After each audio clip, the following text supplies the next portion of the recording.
Hey, beautiful people. Dr. Eve here. Hope all is well. Welcome to another Living Well is a Lifestyle vlog where we talk about all things living well.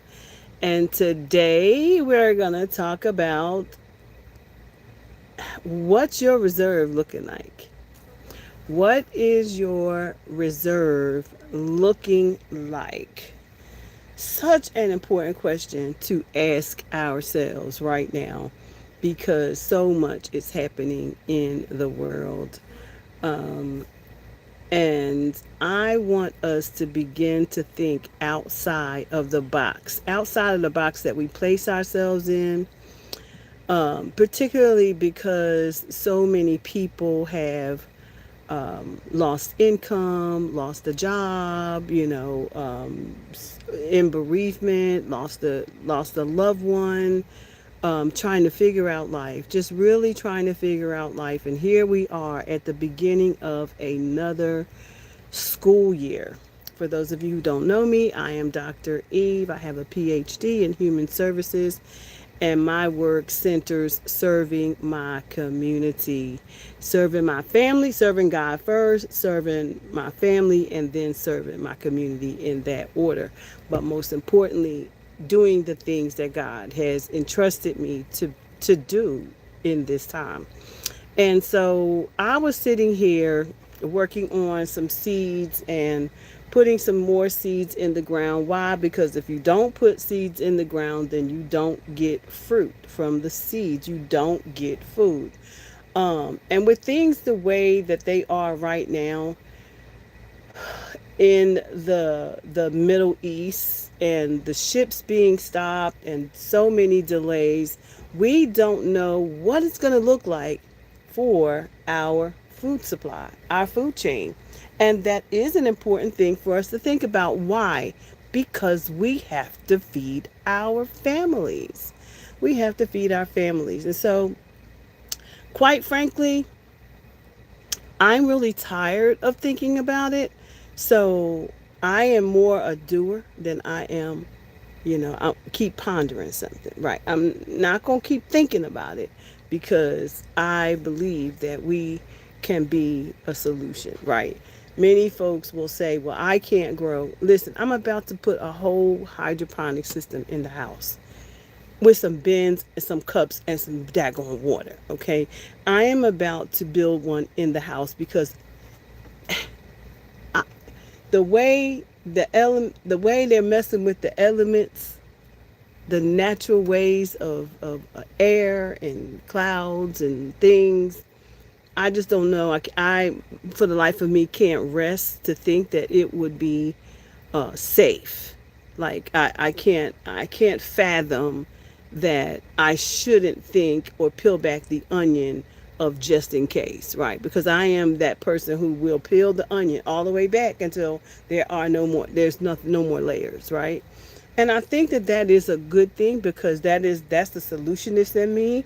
If this, then that. If this, then that. If this, then that.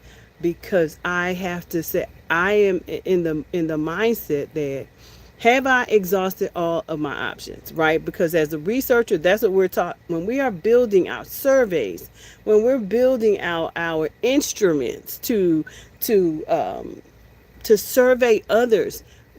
Have we exhausted every possible option to evaluate or possible answer to the question, right? So that is what I do daily. So I'm always on a mission to exhaust.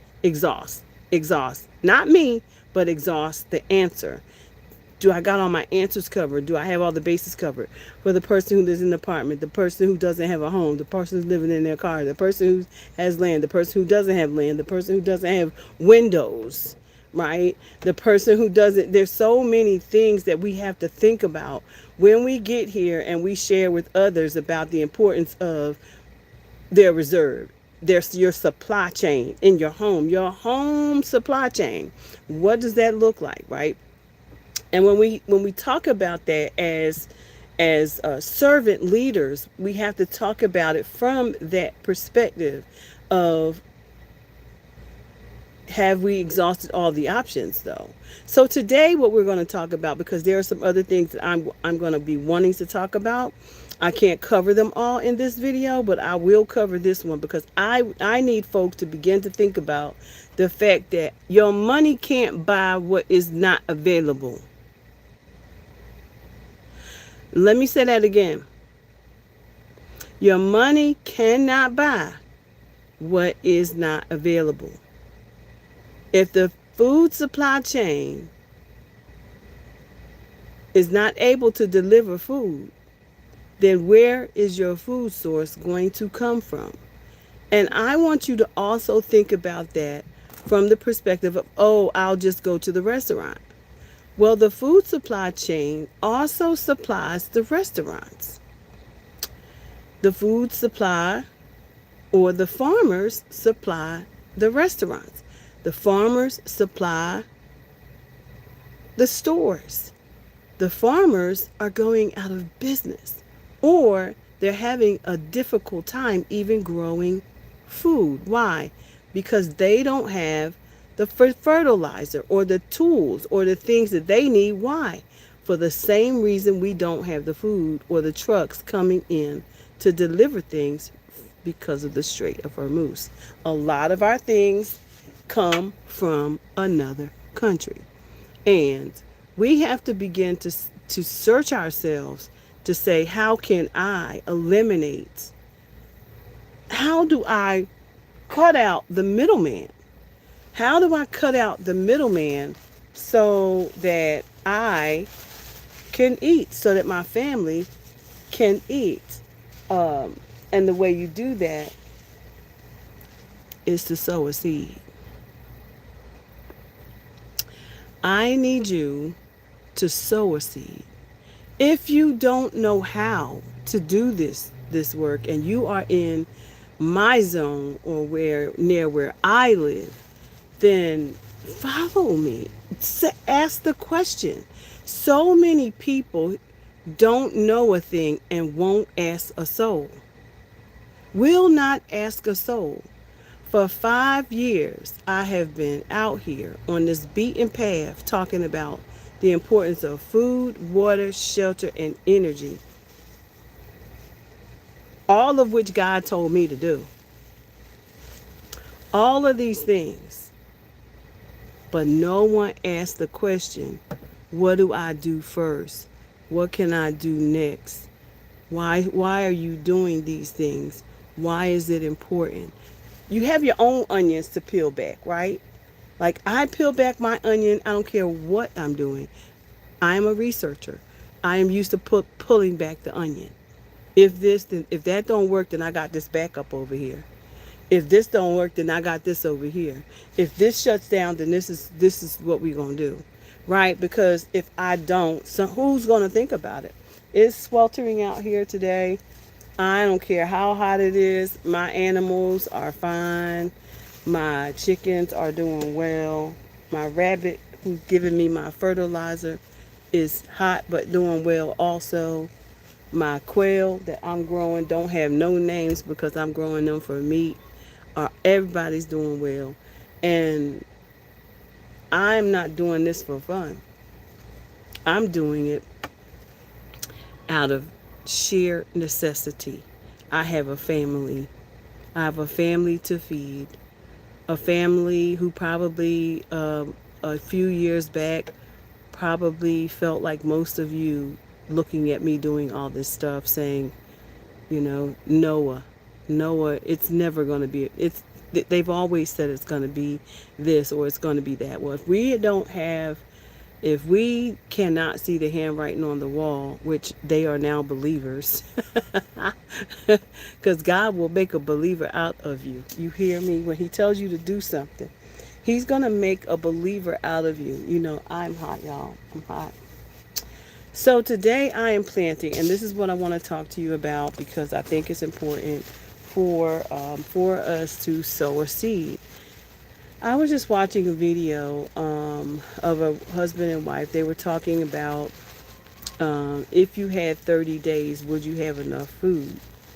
And I guess that's my question to you. If you had 30 days, do you have enough food? right? Because there's 7 billion people in the world, and I don't know how many in your area or how many stores are in your area or your data. I don't know your demographics where you live. I keep tabs on what's happening in my market, and I keep tabs on my family, my community, what I can do in my area. So what I have done is I started some seeds. I will continue to start seeds. I will give seeds away. I will even give plants away if it's going to help people to begin the process of thinking about their food sources, right? I don't care if you're growing it in a cup. You better grow something that's going to feed. It may not feed you, but you won't starve. Because once you sow a seed, the seed will flower. It will flower. Once it flowers, it gives you what? More seeds. So I want you to begin to think about some of the things that I'm putting in the ground, which I've already have some beautiful things coming up right now. And before I show you the seeds that I'm about to start, I'm going to show you the ones that are coming up right now, and then we'll talk a little bit about the ones that I think and what you should be planning and considering as you prepare for whatever, y'all. It's called sustainable preparedness. Sustainable preparedness. Do you have enough to feed yourself and your family? So we're going to take a look at some of the vegetables that I've started, um, look at their progress, and then we're going to talk about some of the things that I am putting in my green stalk and why I'm thinking some of the reasons why I'm thinking this way, so that you too can begin to think about what's next for you. I know that I've got to do some serious up potting because my vegetables are getting long legs. Many of them is too many in a pot, so I'm going to have to start thinning them out so that I don't lose them. Um, yeah, so we're going to start doing that soon so that I don't lose them, and I'll show you what I'm talking about because some of them will harden off, and yeah. So let's look at what we have. These are our original. We have cabbage collards here. We have broccoli here. We have our next cooked little starts were mustard curly southern giant mustard greens. I love greens, y'all. So I will grow a lot of them. So these are all mustard greens in this aisle. But see, I put several seeds in, so now I'm going to have to go through and put some in my hydroponic system and also put some in some pots, some pot some up and give some away. So, or grow them up so I can give some away. In this area, I have uh, kale, dwarf blue curly kale. These didn't come up for some reason, not sure why. They didn't germinate well. I lost a few there, but these are germinating just fine. So the package is fine. I just may not have put enough there, so we'll see what happens. I don't know. But we're going to start potting these up because they are starting to get their true leaves now. These are the true leaves. When these are the starter seed leaves. These are the true leaves. So we're going to start to pot these up because they're getting kind of leggy, and so that they can get nice and grown up for us, right? Then we have over here a bunch of kohlrabi.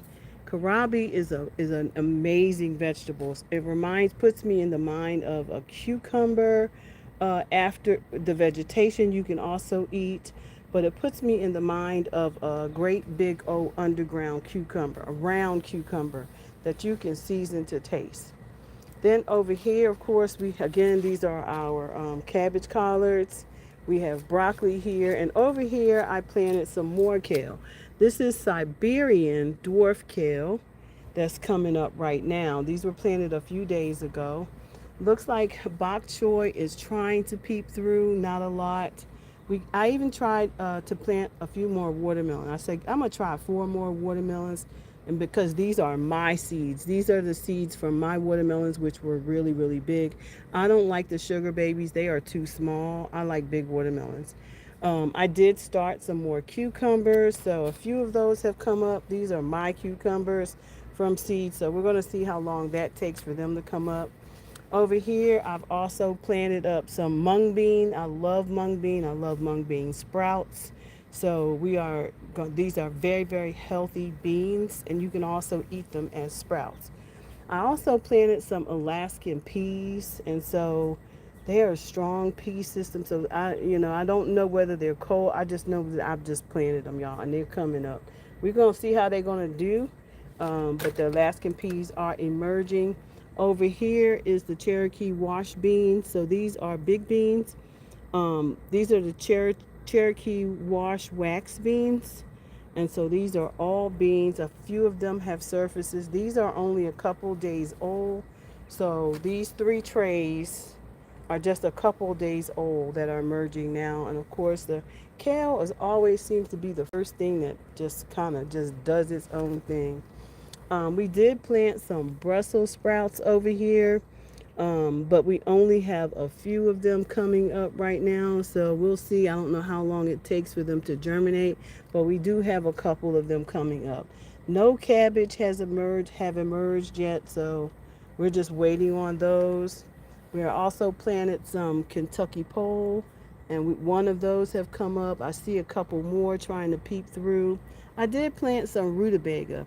I like rutabaga, but I don't see any surface or seed emerge as of yet.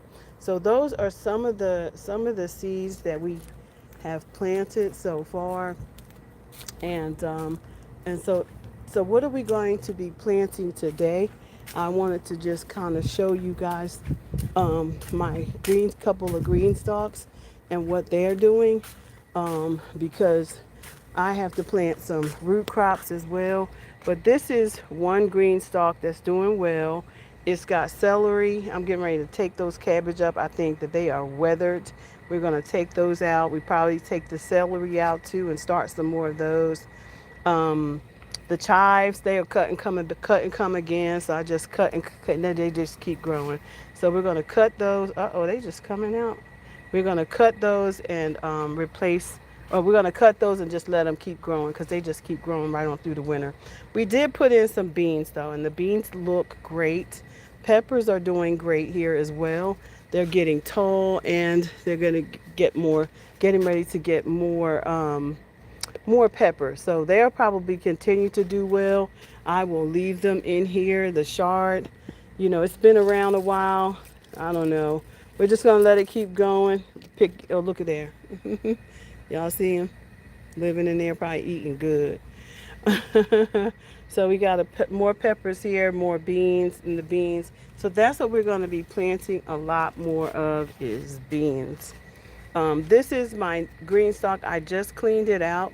And I've planted so far kahuna beans, and I planted some onions in these bottom two. These next 2 or 3 trays, I'm going to be planting all beans so that we can get a lot of beans, because I could always replant later and plant some of my starts in my kale and things like that.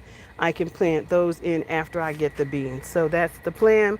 Over here, all of the strawberries have come back. I cut them all back and they have all come back. I wouldn't be surprised if I didn't get a whole new crop of strawberries, because I did cut every single one of them back. And believe it or not, look at there. That's proof. Cut them anytime you prune something, it's going to grow back. If it's got the environment to grow, it's going to grow back. And so these are brand new leaves. They aren't weathered. I cut them all off, cut them to the crown, let the crown reveal itself, because the crown does not like to be buried. So that was one of the things. So I lifted everything from around the crown and cleaned her up really well. And so all of the strawberries are growing back. And over here, y'all, these are the potato slips. So I wasn't going to be a day. No one has potato slips right now, and so I was wondering like, how in the world am I going to get some sweet potatoes planted? Well, the sweet potato, I just put some sweet potatoes that I grew back into the pot. So put your own sweet potato. I put my small little sweet potatoes. I had some small ones, and I put them into these pots, and I let these slips start to grow. And aren't they beautiful? You see those slips? So we have our own slips now that we're going to be able to grow our own sweet potatoes, and they will grow and grow and grow and grow and grow. So right now we're just going to leave them in here, and I will put them in the ground, and we'll just grow them until they are ready to emerge. Okay, because we have at least 60 days, no more than that.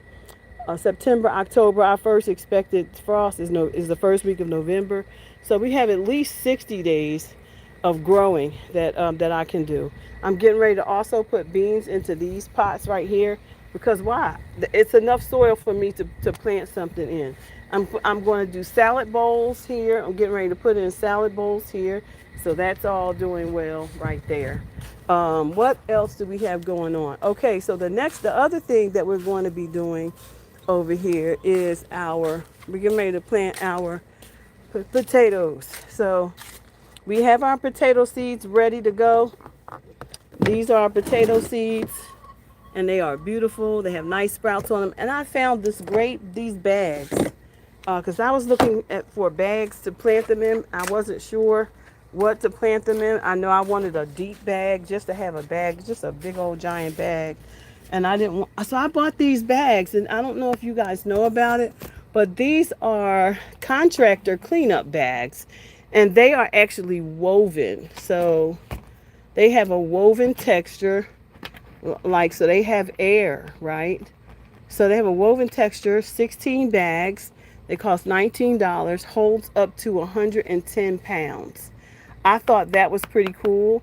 And so it's durable, 10 times stronger than other bags, long lasting, tear and puncture resistant, easy to use, foldable and reusable, versatile, water and moisture resistant.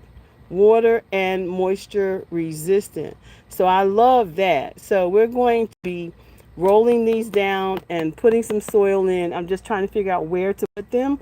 But that's where we're going to put our potatoes, into these door sacks. Both the sweet potatoes and our potatoes. That is what we're going to do. And I think that these are going to be good too for any predators that are trying to scratch, because I know they have a hard time getting through the land fabric. So I think this is a good option. So we'll see what works.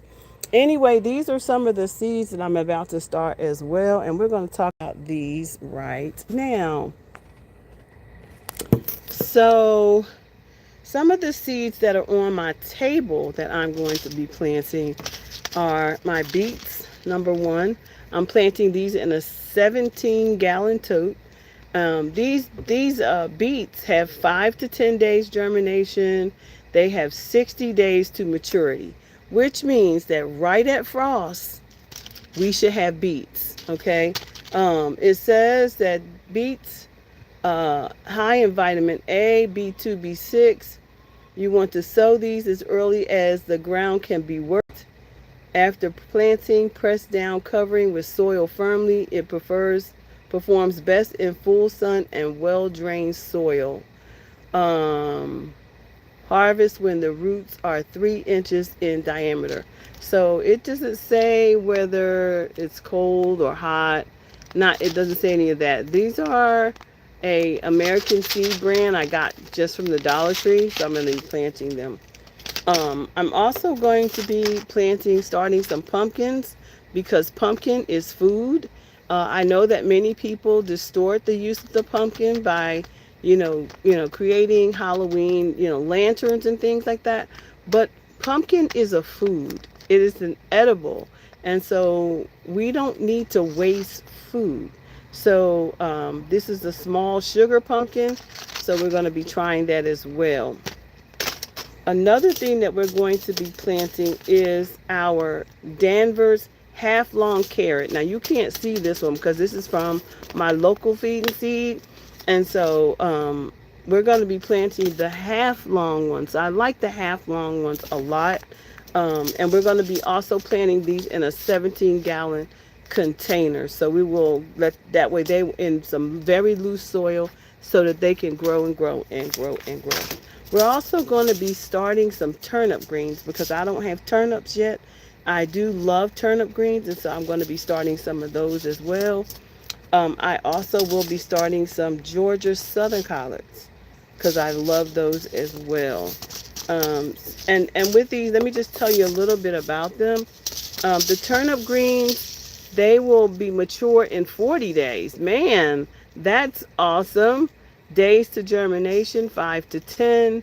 It does tell you the planting depth, which is a quarter to a half of an inch. Again, we are planting these in those little, we're not sowing these directly in the ground. We're going to sow these in the trays so that I can keep my eye on them and that I can make sure that they're nice and watered. The collards, we're going to do the same. The Georgia collards have a 60 to 80 day harvest. Now, the wonderful thing about the 60 to 80 days maturity, the thing about this is collards, though, is they are better after the frost hits them. So I don't care how many collards I have in the garden. In the summertime over here, the collards just getting eaten up by bugs because we have an organic garden.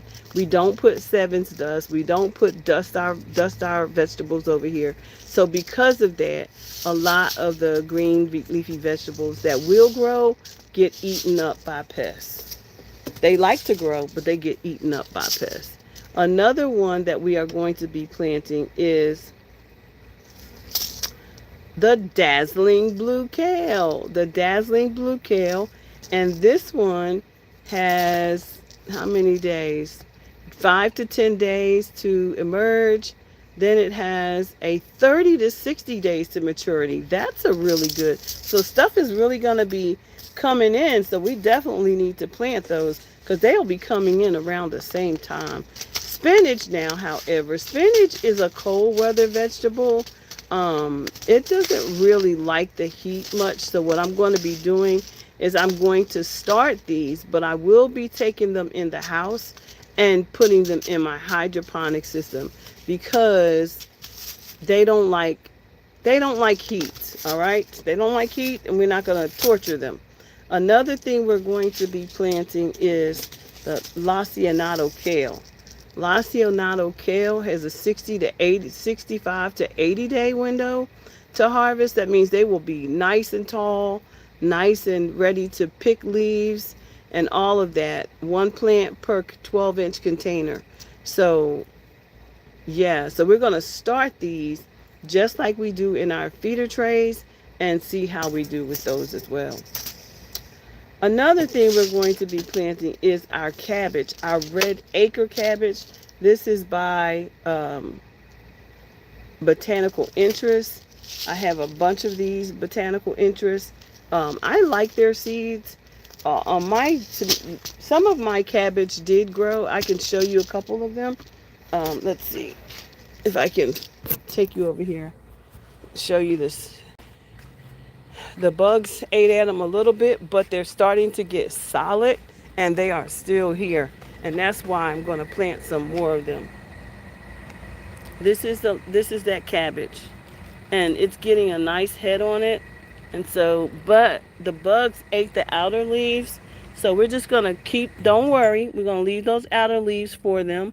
But we're going to let this keep growing. It's growing in amongst this is my Mediterranean garden, and so it's growing here. It's pretty cool space, so it's like nice and cool over here. So it was covered a lot by the bags that were here, but they're gone now, and some of them didn't get very big at all, but those are two that are thriving, and these ones just didn't get big at all. They didn't have enough capacity to grow over here. So you have to give them the growing mediums that they need. And so we're going to be putting a couple more down here.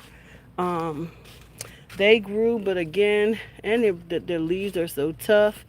But these are the ones that are in the green stalk.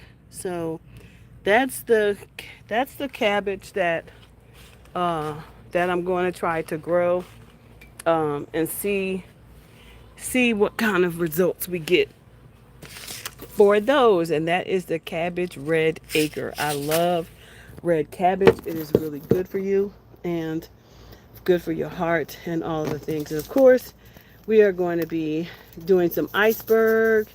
I have lettuce bowls. We're going to be doing arugula and all mixed greens. We're going to be doing all of the lettuces because lettuce is a quick turnaround and a good source of food to have. We're also going to be doing radishes. Radishes is about 20 days, no, 30 days, y'all. 30 days to maturity. So get those radishes in the ground, put them underneath stuff, and let them grow. I think I'm actually going to go ahead and put some of these underneath my around my okra plants because I have a ton of okra plants that are growing right now, and I think I'm going to put these underneath them. They get nice shade. So I think that's what we're going to be doing. So I'm still trying to figure all those things out. But yeah, I need you all to truly be growing some food. Do you have enough? What's your supply look like? What does your supply look like when it comes to feeding your family in this time that we live? I'm not going to stay before you long. I've got a ton of work to do. I promised myself I was going to get these potatoes in, and we're going to get them started because that's what we're going to do. Okay? All right. So that is what I have for you all. I got to put them in a place where they can be watered, but we're going to go ahead and get these potatoes started because I want to see them grow. I want to see have the success. I'm probably going to put maybe in the back garden because they'll be under trees, which is cool too. Um, yeah, so that's probably what I'm going to do, and then they can't be punctured by animals. So we'll see what happens, y'all. I have enough going on in this garden. I might put one bag back there to see how it does, and put one bag up here to see how it does. That may be a plan too. Wherever I put them, they have to be watered. So I have to make sure that they are in a good area water source because they will need water as they are growing. So that is the plan today, y'all. I want you to know that living well is a lifestyle that you get to cultivate. So I want you to get to cultivating the life the life that you deserve, right? The life that's going to help you to sustain, the life that's going to help you to help your family to sustain in the most difficult of times, all right? All right, you guys, peace and blessings to you. I hope you enjoyed the video. This is Dr. Eve signing off. And until next time, have the most amazing day. And whatever you do, don't let anyone get in the way on this journey, your journey to becoming who God has called you to become. Until next time, bye for now.